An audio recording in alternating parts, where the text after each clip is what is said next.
Une limite de forme indéterminée infinie sur l'infini est une limite de la forme f de x sur g de x telle que et f et g tendent vers l'infini positif ou l'infini négatif. Ici, le problème avec ces formes, c'est que il y a deux règles qui se contredisent. Habituellement, lorsqu'on a une fonction qui tend vers l'infini, divisée par une constante, eh bien, ça continue à tendre vers l'infini. Mais par contre, si on a une constante divisée par l'infini, alors ça tend vers 0. Ici, puisque le numérateur et le dénominateur, tous les deux tendent vers l'infini, on ne peut prévoir si ça va donner plus l'infini ou 0, et même parfois ça donne quelque chose de complètement différent de ces deux possibilités. Il existe plus d'une méthode pour lever ces indéterminations, mais aujourd'hui, celle que je présenterai, c'est une méthode qui est purement algébrique, celle de la mise en évidence forcée. Étant donné que ces capsules vidéo sont dans le contexte d'un cours de calcul différentiel et qu'on n'a pas encore vu comment dériver des fonctions, on ne peut pas utiliser la règle de L'Hopital. Pour la mise en évidence forcée, ce qu'on devra mettre en évidence, c'est la plus grande puissance de x au numérateur et au dénominateur de la fraction. Ici, par exemple, pour cette limite, je vais réécrire, c'est la limite quand x tend vers plus l'infini de x fois 1 moins 3 sur x sur x2 fois 1 plus 4 sur x carré. On voit ici un peu plus ce qu'on veut dire par mise en évidence forcée, c'est-à-dire que le x qui a été mis en évidence n'était pas un facteur du deuxième terme.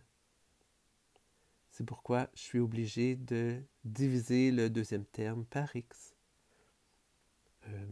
Si ma mise en évidence forcée est bien faite, donc je peux vérifier qu'elle est bien faite, si je distribue mon x, je dois retrouver l'expression de départ.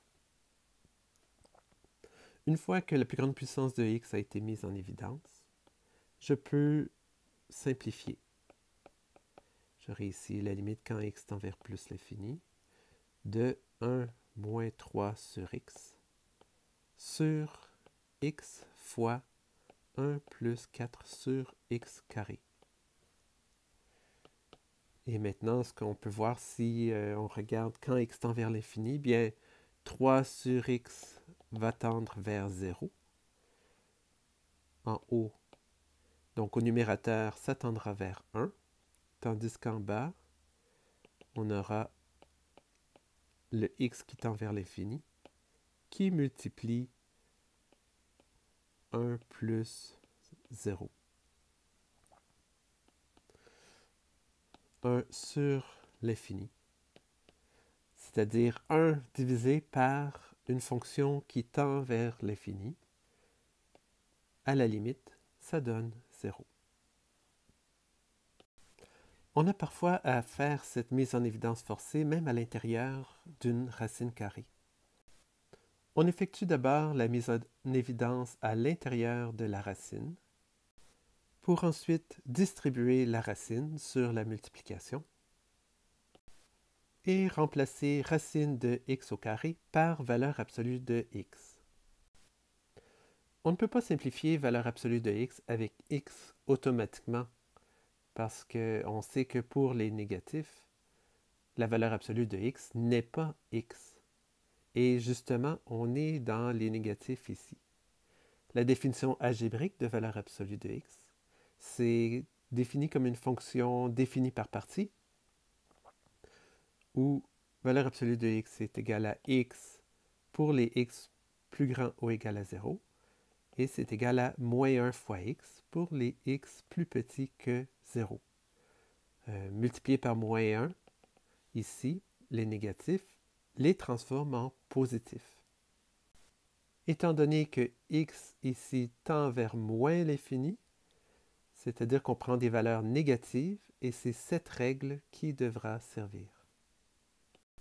C'est pourquoi on remplace valeur absolue de x par moins x, et on simplifie les x ensemble. On obtient maintenant une limite qui n'est plus de forme indéterminée, qu'on est capable d'évaluer. Ainsi, lorsque x tend vers moins l'infini, 1 sur x2 va tendre vers 0, 1 sur x aussi. C'est pourquoi cette limite sera égale à moins racine de 1 sur 2, moins 1 demi. On peut appliquer la mise en évidence forcée aussi pour certains cas de forme indéterminée, infini moins l'infini. Donc, quand on écrit infini moins l'infini, ça ne donne pas automatiquement 0 parce que infini n'est pas un nombre. Il faut se rappeler que ça veut dire une fonction qui tend vers l'infini moins une autre qui tend vers l'infini. Et ce qui va être déterminant ici, c'est habituellement la fonction qui grandit le plus rapidement. C'est elle souvent qui va l'emporter. Prenons par exemple pour ici la limite quand x tend vers l'infini de 3x2 moins 2x plus 1. Bien, on a 3x2 qui va tendre vers l'infini et moins 2x qui va tendre vers moins l'infini. Alors, pour savoir le résultat, ici, la mise en évidence forcée pourra fonctionner en mettant x au carré en évidence. Ici, si on remplace lorsque x tendra vers l'infini, 2 sur x, on voit, va tendre vers 0, 1 sur x2 aussi. On aurait ici comme résultat x2 qui tend vers l'infini et la parenthèse tend vers 3. 3 fois l'infini, l'infini. Lorsque la limite à l'infini donne un nombre réel, graphiquement, ça correspond à une asymptote horizontale. Ça veut dire, en fait, on se souvient que ici, le résultat de la limite, en fait, peut être identifié graphiquement à une valeur de y pour le x qui est précisé. Ainsi, quand x tend vers moins l'infini, si le y s'approche de b, ça veut dire que la fonction se stabilise vers cette valeur. De même à plus l'infini. Lorsqu'on nous demande de trouver les asymptotes horizontales d'une fonction dont on connaît seulement la règle algébrique, il faut en évaluer la limite lorsque x tend vers moins l'infini et la limite lorsque x tend vers plus l'infini. Pour cet exemple, ma limite est de forme infini sur infini et j'applique ma stratégie de mise en évidence forcée, ce qui me permet d'obtenir moins 2 comme résultat.